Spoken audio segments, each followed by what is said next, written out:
మంగళవాళ్ళు అనే పదం రావడానికి కారణం స్వామివారి యొక్క దేవుడు అక్కడ వెళ్తున్నాడా,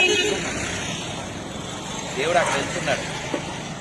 ఆ స్వామివారు వెళ్తూ ఉంటే స్వామివారి ముందు ఎటువంటి దుష్ట గ్రహాలు తిరగకుండా ఆ శబ్దం ఒక్కసారి నాదకుంటాం.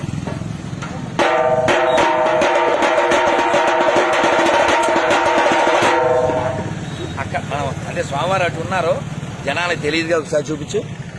గోపాల స్వామి అక్కడ ఉన్నాడు, రథం ఆ వెలుగులో కనబడుతుందా? సరే, అయితే ఇలా నాదం కొడుతూ ఉంటే ఏమవుతుందంటే ఎటువంటి దుష్టగ్రహాలు ఆ దరి చేరకుండా ఆ నాదం దారి చూపిస్తుంది. అందుకనే భగవంతుడి సేవలో నాదం ఒక ఎత్తు, వేదం ఒక ఎత్తు, రెండు ఉంటేనే స్వామి కార్యం జరుగుతుంది. అందుకనే మీరు ఈ మంత్రం ఒక్కడు చాలు. మంగళం కోసలేంద్రాయ మానీయ గుణాత్మనే చక్రవర్తి తనూజాయ సార్వభౌమాయ మంగళం. స్టార్టింగ్ మంగళం, ఎండింగ్ లో మంగళం. మంగళం అంటే శుభకరం అని అర్థం అయ్యా.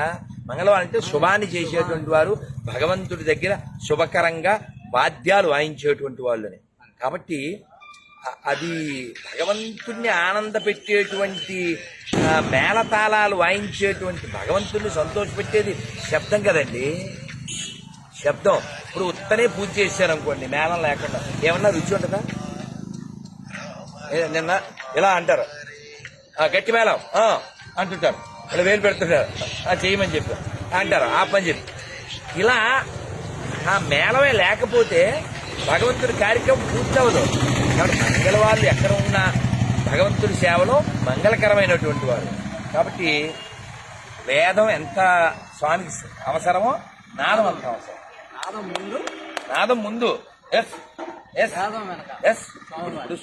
దేవుడు వెళ్ళాడు కదండి, ముందు ఎవరు వెళ్ళారు చెప్పండి? నాదం వెళ్ళింది, తర్వాత వేదం. చాలా బాగుంది, సంతోషం. ఖర్చులో ఉండు.